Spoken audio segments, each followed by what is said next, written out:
Good morning, everyone.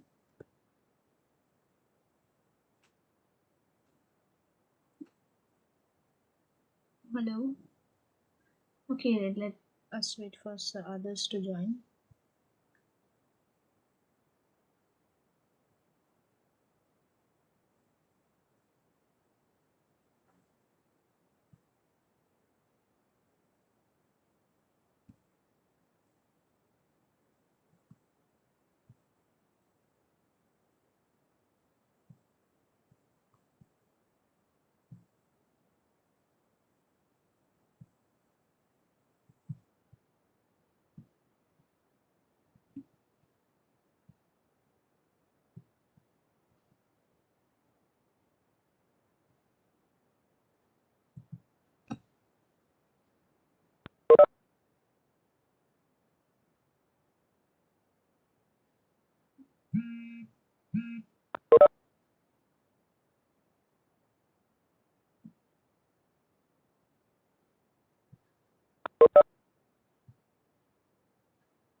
Hello.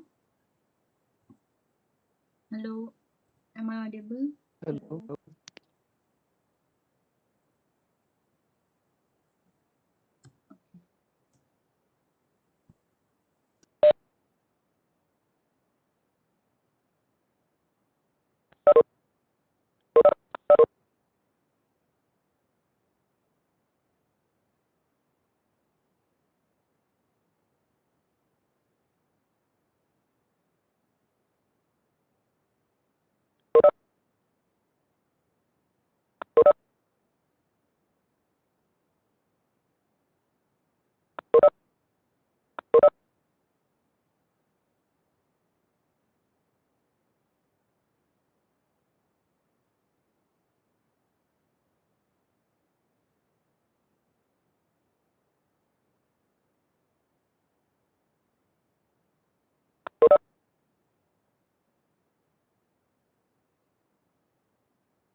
Okay.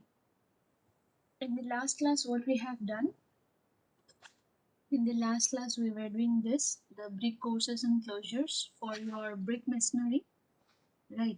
So the queen closure, these are your terms which should be known to you when you are doing the brick masonry work. Okay, so you have queen closure. What is queen closure? You can see here in the figure, when you use your brick, when you break your brick along the length into equal halves, this portion, this one,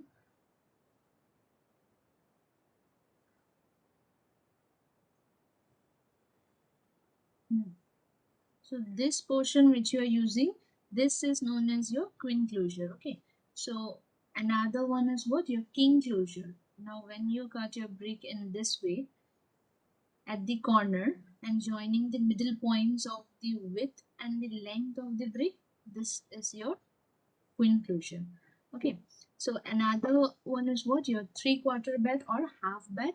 Next is half bed, quarter bed. The 3/4 bed is what? This is your, when you break your brick in this way and you use this portion for your brick masonry, this is known as your 3/4 bed. This is your 3/4 bed. Okay, which is cut at the 3/4 of its length. This portion 1/3, 3/4 of its length, and this is laid with its long narrow side exposed. Okay, this is exposed. This portion, this is the long narrow side.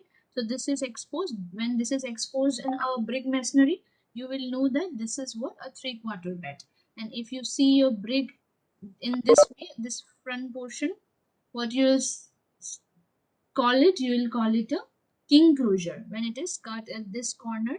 Okay, from the middle of this width, this is your width, this portion is your width, and this is also your width. So from the middle of the width, okay, from the middle of the width, from here it is cut at the edge of this side. Okay, so that is your king closure. 3/4 bed we talked. Now half bed, this is your half bed, this one.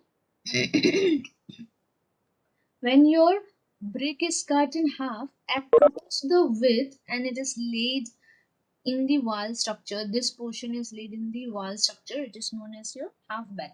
You see, when you cut along the length, it is known as what? It is known as your queen closure. But when it is along the width, you are cutting the brick in two equal halves, it is called half bed. Okay, and when you cut it 1/3, it is called as 3/4 bed. Now what is quarter bed? This is your quarter, a brick which is cut to a quarter of its length. This is king closure gone, half bed gone, 3/4 bed, queen. Okay, this one quarter closure, brick which is cut to a quarter of its length. This one length, from the length 1/3 is cut, only this portion is remaining, then it is known as quarter bed.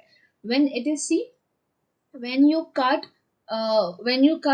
to 3/4, that means 1/3 is left out and you use this 1/3 of the brick, then it is known as 3/4 bed. But when you cut out 1/3 and you remain this portion, then it is known as what? Quarter closure. Okay, quarter bed or quarter closure. Okay, so these are the terms when you are using brick masonry. You will be using your bricks in this way. Okay, so these are the orientations of the bricks. You can see in the figure orientations. When it can be a stretcher, it can be header, it can be shoulder, it can be sailor. Okay, I think in fourth sem you had material testing classes, and I think you have got this bricks. Did you get this terms, queen closure, king closure, etc.?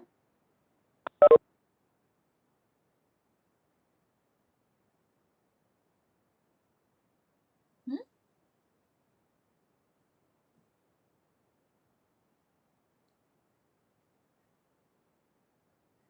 I think you should know this.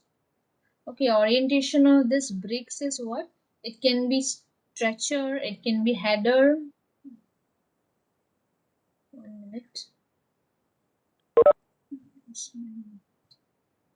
Okay.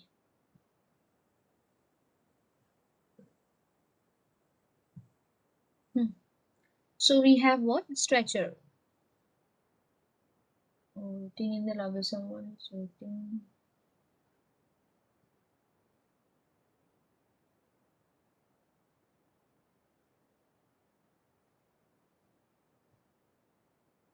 Okay, so stretcher is what? When a brick is laid with its long, narrow side exposed. This one, this is the narrow portion, right? So when this narrow, so this is thin. So when this thin, long, along the length, this portion is on your facing on the face of the wall. This is known as what? Your stretcher. Okay.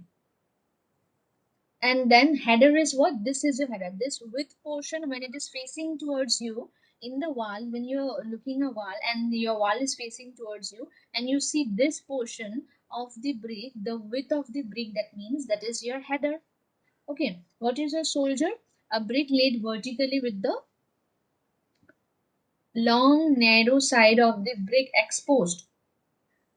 Okay, so this is your long narrow. When it is in vertically, it is placed in your wall and that is facing towards you vertically. The narrow one, it is known as your sailor. Okay, and what is your sorry, a soldier? This is a soldier. I was talking about soldier. This one vertically.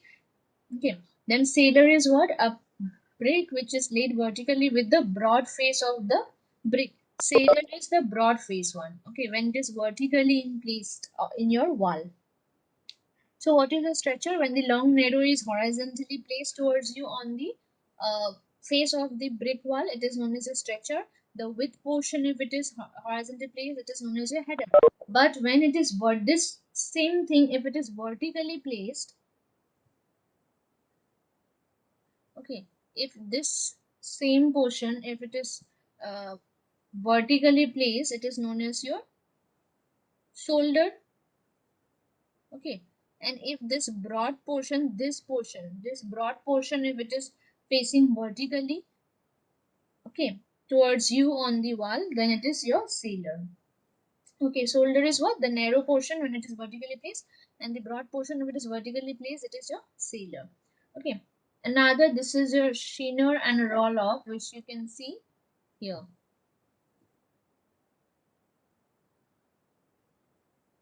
This broad portion, this was your narrow portion, right? This was your narrow portion when it is horizontally placed, and when this broad portion, this one where it is written something in your bricks, that portion, if that portion is placed in this way, it is known as your vertically sorry, horizontally, if it is placed, it is known as your sheener.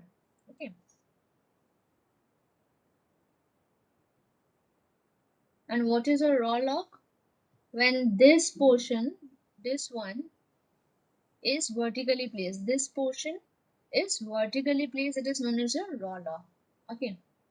So these are your orientations, different orientations of your bricks.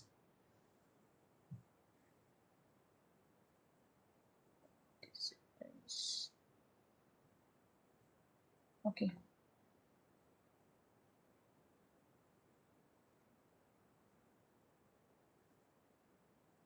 Why it's going? I think it's somewhere else. Okay.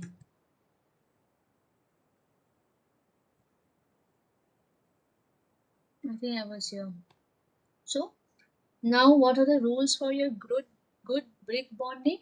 It should be obviously of uniform size. Bricks should be arranged uniformly throughout the wall. Bats are used as little as possible. Bat was what? I told you. These are your bat, half bat, quarter bat, uh, three-quarter bat. These are what? Bats. So bats should be as much as possible. It should be used in a little. When you use the complete brick or half brick, then it's okay. But in some places, you are necessary when it is necessary to manage those bricks. Then we use these quarter bats, etc. Okay.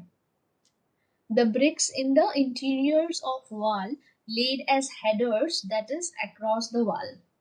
in the brick in the interiors of wall laid as headers, that is across the wall. Okay, when you have across the wall, when you see the thing, when you see the face of the wall, it is this much long, right? But when you see the from the side the wall, that will be very thin.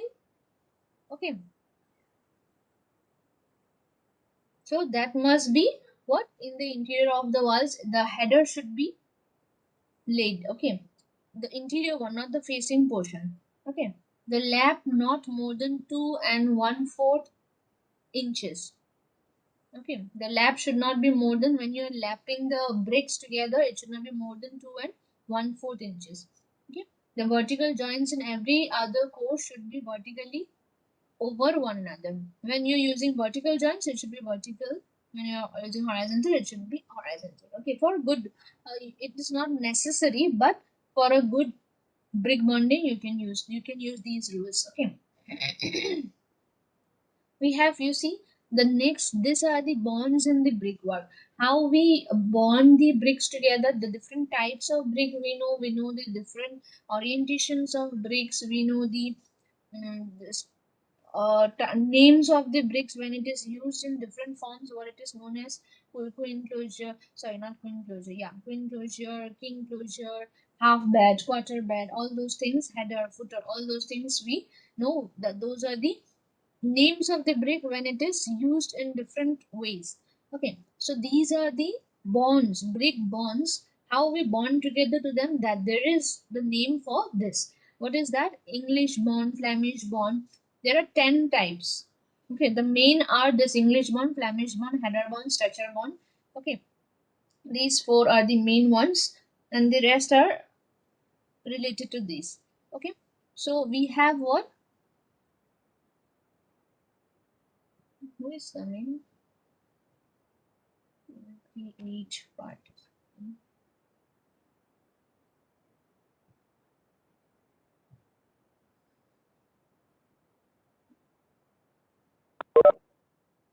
So we have what? This English bond is there. You see here, these are your headers.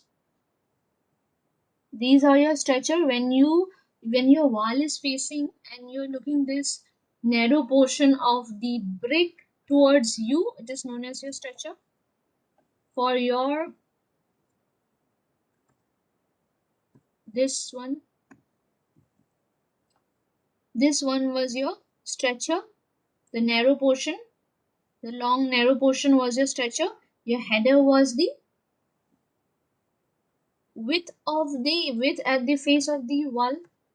Okay, so here it is your header, the width portion, and this is your narrow portion. Okay, narrow brick portion, this is your stretcher. These are known as your stretcher, these are your header. Okay, so what is your English bond?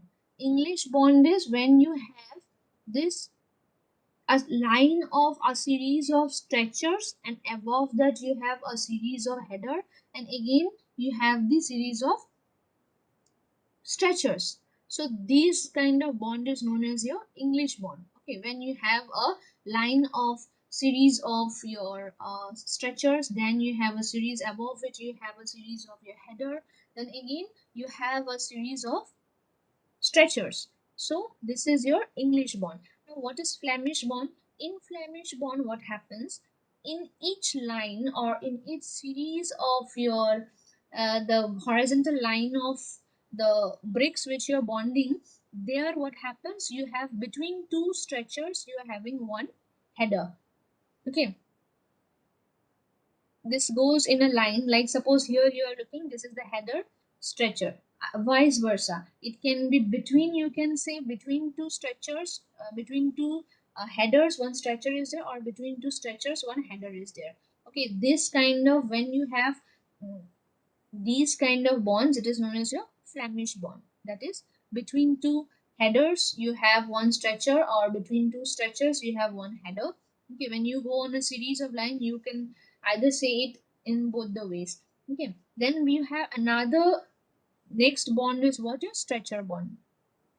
What is a stretcher bond? In stretcher bond, only stretchers are used. These are your stretchers, header, footer, header, stretcher. So these are your stretchers. When you use only stretcher, that is only the narrow portion of the brick, the narrow longer portion of the brick facing towards you on the brick wall, it is known as your stretcher bond. Okay, so these are important bonds: English bond, Flemish bond, stretcher bond. In English bond, the first layer of the bricks bonded together will be either stretcher or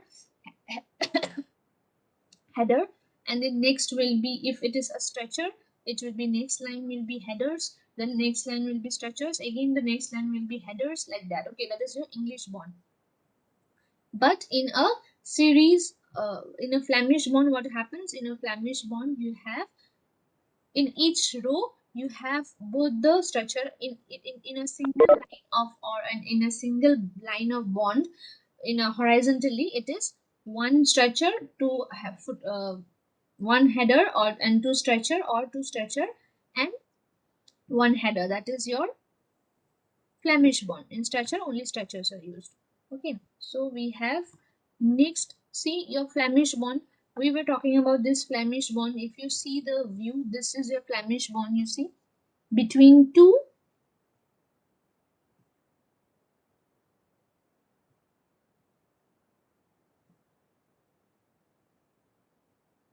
what is happening between two stretcher, you are having one header, or you can say in this portion, when you're looking, the one header is between two stretcher. Here also, one stretcher is between two headers. In the either way, either you can say that between two stretchers we are having one header, or between two headers one stretcher. So this bond has one stretcher between headers, with the header centered over the stretcher in the course below. Okay, when you have a Flemish bond, right, you see the Flemish bond, how the bonds are done. You see here, one stretcher, this is one stretcher, is between two headers, but in the next line, suppose I'm talking about this. Okay, this first line, if I talk about the first line, what is happening, in the first line? Here you see, between this one stretcher is between two headers, one stretcher is between two headers, one stretcher is between two headers. Okay, but in the next line, if you see this one, in the next line, if you see this one, in the next line, if you see below the header, you will have to place a stretcher. So if you have a header here, you will place a stretcher, and then again the sequence will come back. Like if you are using the stretcher here, you need a header, stretcher, header, stretcher, header, stretcher, in that way. But you must remember that between your below your header, you will have to place a stretcher, and below your stretcher you have to place a header. And so when you go on forming this wall, this bond, this is known as your Flemish bond. When a course begins with a stretcher, the course will ordinarily terminate with a stretcher at the other end. See, and one more important thing in your Flemish bond is that if you start your brick, suppose you are starting in the brick masonry wall with a stretcher, this one at the very bottom, if you see here, you're starting with a stretcher, you will see your wall, or the end, you have to terminate it with a, you have to end your wall with a stretcher. If it is a header, you have to end with a header. Okay, next is what brickwork that appears as Flemish bond from both the front and rear is double Flemish bond from both the ends. Suppose like when you have a Flemish bond from both the front side and back side also, you will see same it is. Okay, it is known as your double Flemish bond then. Okay, then we have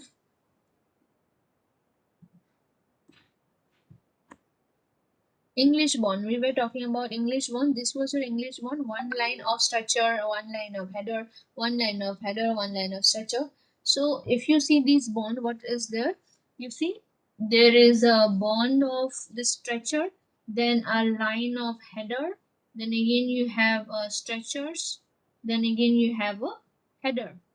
Okay, facing towards you. So this is the face of the wall. So you can see the bricks are laid in alternate courses of header and stretcher, or alternate course. Each course This is the first course. Suppose this is the bottom course, which is of stretchers. Sorry, yeah, stretchers. Then you have the above that the course of line which you are using for brick. That course is a header. Then again we have stretcher, header, stretcher, header. Okay. So there is a chance of penetration of dam through transverse joints. Okay. And one more thing, this in the figure you can see these are the course of your headers, these are the course of your stretchers. How this is laid, if you see, this is the front view. Okay, but what is the top view? If you see what is happening, there are two bricks which are put together in this way horizontally. The narrow portion is towards you, that is your a course of stretchers. It is laid in this way.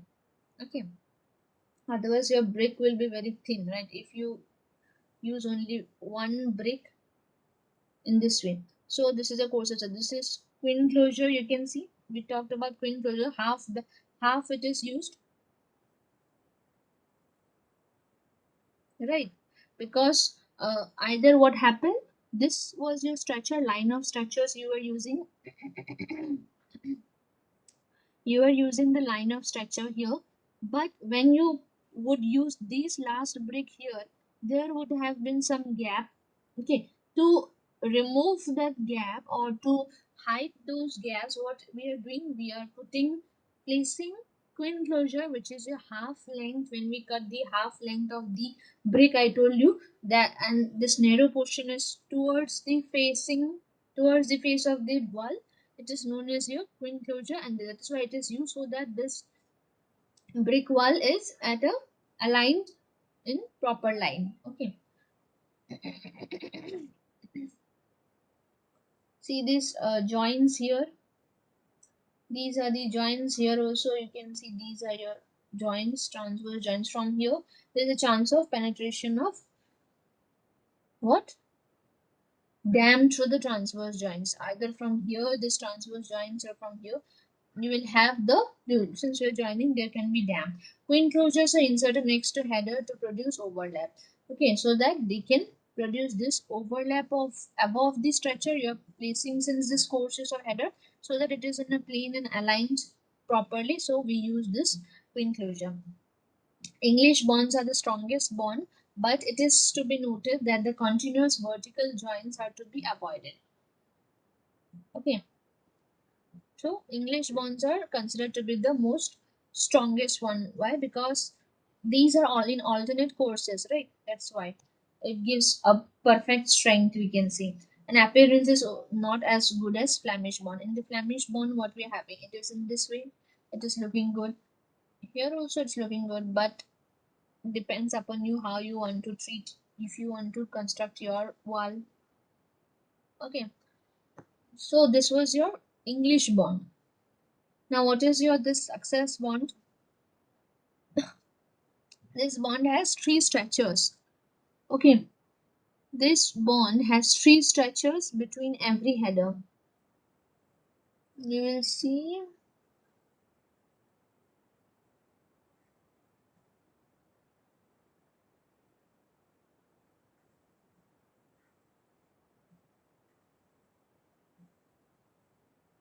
the headers are centered above the midpoint of three structures. In this figure you can't properly say, but that is from the this point you understand that when we use three, so when we are using,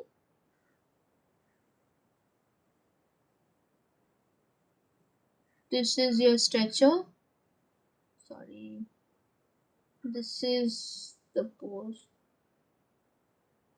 another stretcher,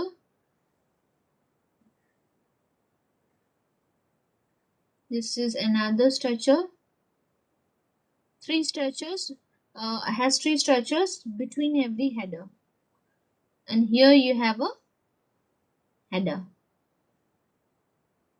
So here also you have a header. Okay, so you have a between three These are your stretchers. This one, this one, this one. These three are your stretchers between two headers. When you have between these two headers, when you have these three stretchers, it is known as a success bond. Okay. This is your garden wall, and this is also used as your, this can be used as your garden wall. Okay.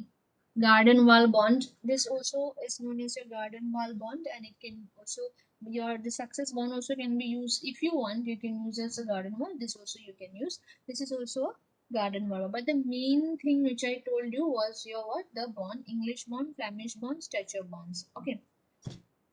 So we have what? Next is your garden wall. This is used for 9-inch walls, used when a fair face is required on both the faces.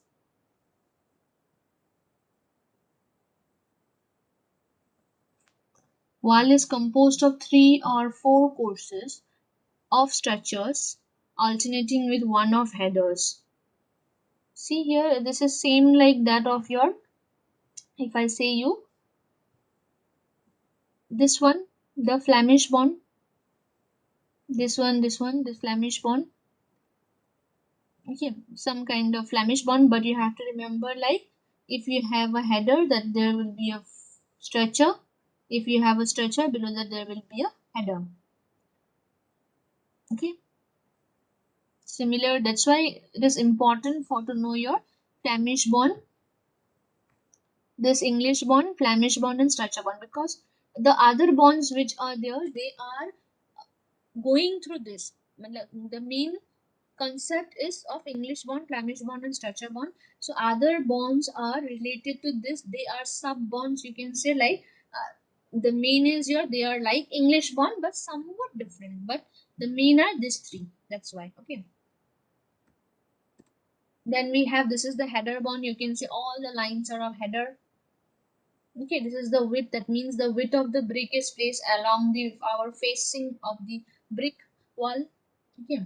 Heading or header bond is laid on headers used for round quick sweeps.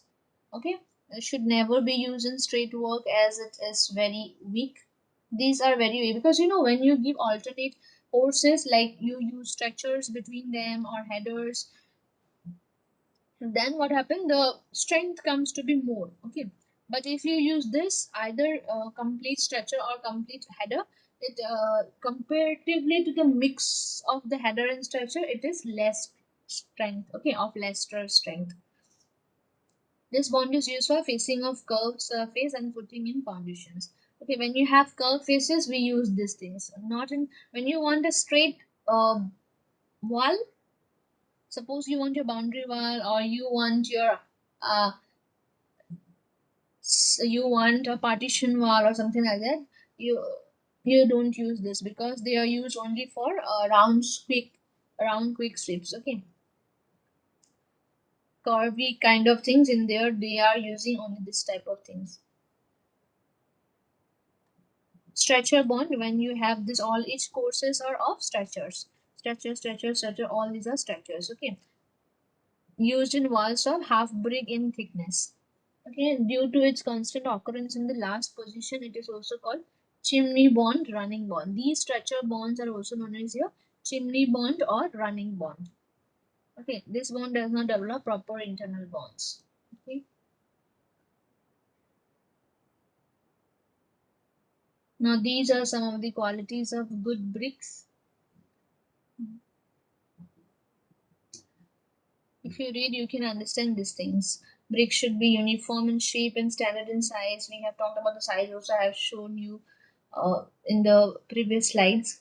Bricks should be give a clear metallic ringing sound when struck with each other. When you how you check the quality of the brick on the site, or when you are selecting, or when you are going for buying bricks, you are purchasing, what you can do, you can check the quality of the good bricks by these following points. That is, your shape, first is your shape and standard in size, whether the size is in standard form, and whether your shape is okay or not, because there may be some broken bricks or something like that. That's why you have to see first of all that. Then next is, we will see what we will strike two bricks together. Okay, and that will give you what a metallic sound, and if that gives you a metallic sound, that means the brick quality is good. Okay, then we have brick should show a bright, homogeneous and free from voids. Okay, your brick should be free from voids. That means your brick should be homogeneous. Okay, when you see the brick, you will understand by yourself if there is some voids or not.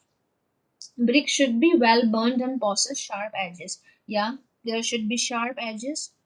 Okay, so how you check your quality of the brick? You will see the standard size, shape. You will see the sounds. You will strike two bricks together. Metallic sound should be there. Then voids are there or not, and then you can just see.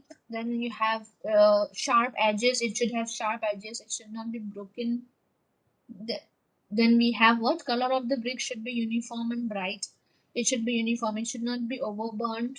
Okay, when you use overburnt bricks, it gives you lesser strength. Okay, as compared to your well burnt bricks. We have then brick should be sufficiently hard and no impression should be left on brick surface when scratched with fingernail. Okay, so on another test on the side itself, how you can see that your brick quality is good or not, you can scratch it with your finger, and when you scratch it with your finger, there should not be any impressions. Okay, there should not be any marks when you scratch with your fingernails. Okay, this is a sign of your good brick. Then we have brick should have crushing strength above 5.50 Newton per mm. Okay, this is a good brick's strength, which you should have the compressive strength of brick this much. Okay, if it is like 3 4, it can be used, but it will not give you that much strength which you require for your. Obviously you will want that those bricks which will have more compressive strength or more crushing strengths. Okay, the brick shall not break, but this you cannot see on the side. On the side itself, without any testings, how you can say that this is a good quality brick or not? By these following points. Okay, but this particular point you can only see on the lab, right? But other things you can see just on the site and say it's what how you can say that it is good brick or not. You can see the brick should not break when it dropped from a height of about 1 meter. This also you can check on the site. Like if you throw the brick from 1 meter height, if it breaks, that means obviously it is a not good brick. One or two bricks you can check in that way. Then we have the brick should not absorb water more than 20% by weight when soaked in cold water for 24 hours. This is another point important which will show you that, but this will take time, right? But on the spot, if you want without losing any time, then these are the points through which you can say this good brick or not. But then this thing is important to know, like your brick should not absorb more than 20% by weight when soaked. When you place your brick in the water, okay, that brick should not uh, take more than 20% of water. Okay, if it takes like, because if your brick will take more water, what will happen? It will obviously become lesser. uh, it will give you less strength because the bonds inside the brick, the bonds inside the brick will be loose. There will be waters inside. Okay, the bond is weak, okay, in the particles of the brick. So when the bond is weak inside the particle of the brick, obviously it is going to not take your load, or if extra load is kept there on above that, it will break easily. When you drop from 1 meter height also, it is going to break. Okay, the brick should not show any deposits of white salt when allowed to dry in shade. So after, suppose you have placed your brick inside the water, you have placed for 24 hours and you have seen that uh, you can see, but then when you dry, after that what happened? When you dry your brick, if it is showing some white salt kind of materials above your brick, that is a not good quality brick. Okay, so these are some of the points through which you can understand how you can check your good quality brick. Your good quality brick should not absorb more than 20% of water. Your crushing strength should be 5.5 Newton per m square, and the rest are some of the points which you should know on the site itself when or you're purchasing. Then how you can say that I will purchase this brick, not this bricks, because on when you're going to purchase there can be different types of bricks.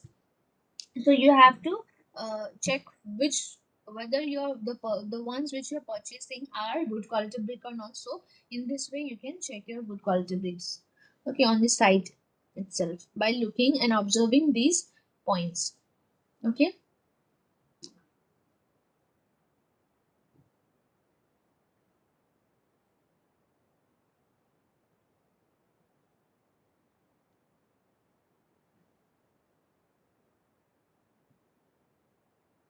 Hmm. Some of the points I'll show you. Okay, I'll show.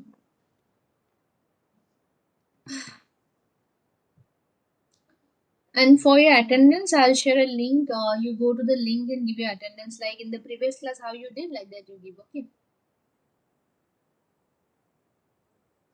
These are some of the classification of bricks, like for quality, on the basis of quality. Okay, that is your first class brick, second class brick, third class brick, fourth class brick. These is also important topic which you need to know.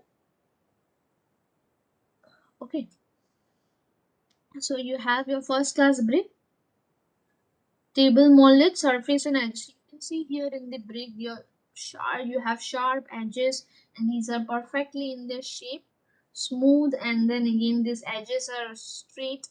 All these are straight and sharp, well burned, and they have a uniform color you're looking. Because just now we have discussed here in the good quality of bricks what, that your shape, size, these things, right? We have mentioned here. We have discussed this point. So in the first class brick, obviously first class brick means this is the best quality brick. Okay, so uh, when we are talking about best quality of bricks, you will have to satisfy these following conditions, as well as by looking the brick itself, how you can understand, like these edges you're looking, it's so straight and smooth and uniform color. This is well burnt and have uniform texture. You can see here the textures are different here also a little bit, but here it is uniform. And when you hit, taking this brick and another brick together of the same quality, there will be a metallic ringing sound, okay, when you strike them together, and used for superior work. Suppose these, you have to maintain your strength of the building, and you want for a very uh, hard works, like for big works where you obviously need the strength, then that means for the building walls also you can use this first class brick. Okay, for the your boundary walls, or you can say for garden walls, you can use other type of bricks also, no, not a big deal. But for your house construction purpose, when you develop the walls, when you construct the walls, you will have to use this first class bricks, okay, so that it can give you the proper strength and it will not break easily. Okay, it can take all the loads. Okay, so the second class brick is what it is. These are ground molded bricks. Okay, I have 5 minutes. I'll share the link before that so that you can give your attendance.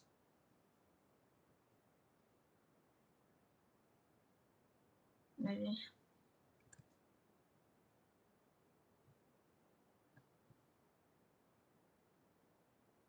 Just go to the link and give me the attendance. Okay,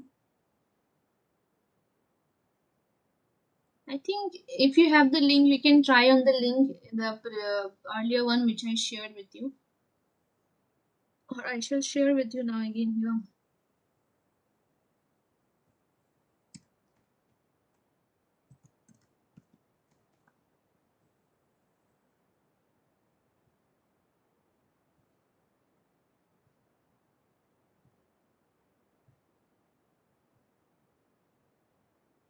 This is building construction, right?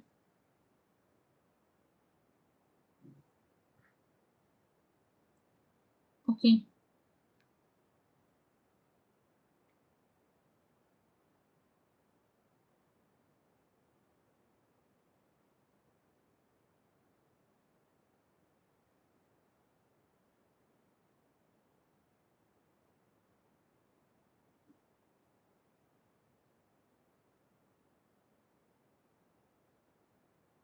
Okay, go to the link and just give your attendance there.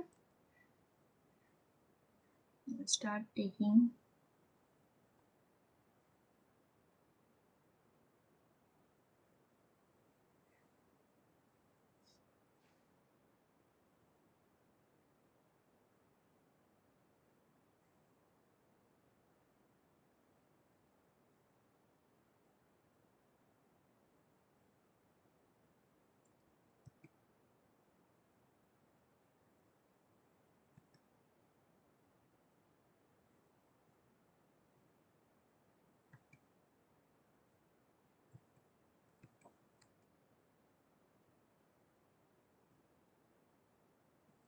Okay, you people can go on clicking the link and giving the attendance. I was talking about this. So the quality of this bricks is little bit inferior. Second class bricks surface are little bit rough. You can see in the first class brick the surface of the brick is also very smooth, but in the second class brick you are having a little bit rough surface. Okay. So the third class brick is what? The surface and edges are rough. You can see the surface is very rough. The color is not uniform. The it is used for temporary and unimportant works. Okay, for like you want to have the outside, you're planting something and you want around the plant some bricks to be bonded together, and you want some small masonry, then these kind of bricks also can be used. Okay, does not create any, when you hit this kind of bricks together, it will not create any metallic sounds. Okay, then the fourth class brick is what? These bricks are overburnt. You can see the color, it's so much overburnt. You will obviously, when you see it to it, you will understand that it is very much overburnt, and it is irregular in shape. Like, you see the edges are not sharp, the color is not uniform, it's so rough, it's irregular in shape, you're looking voids are here. So this is fourth class brick. Okay, it has no shape, nothing. But here this is, you can see rough surface. Here only second class brick, only rough surface you will see. But here rough surfaces you will see, rough edges you will see, and metallic sound also it will not create. Okay, so these were your different classes of bricks. These are some of the tests for bricks, like absorption test, crushing strain, hardness, soundness, structure, shape and size. Okay. Not needed much, because we are talking about the brick masonry only this time. Okay, but only just you need to know that there are different types of tests for the brick. And what are the tests? These are shape, size, structure, soundness, hardness, crushing strength, absorption.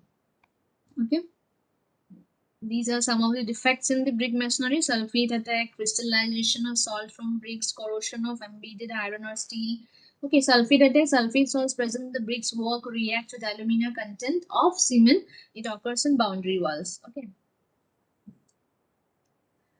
crystallization of salts from bricks occur in masonry made out of brick.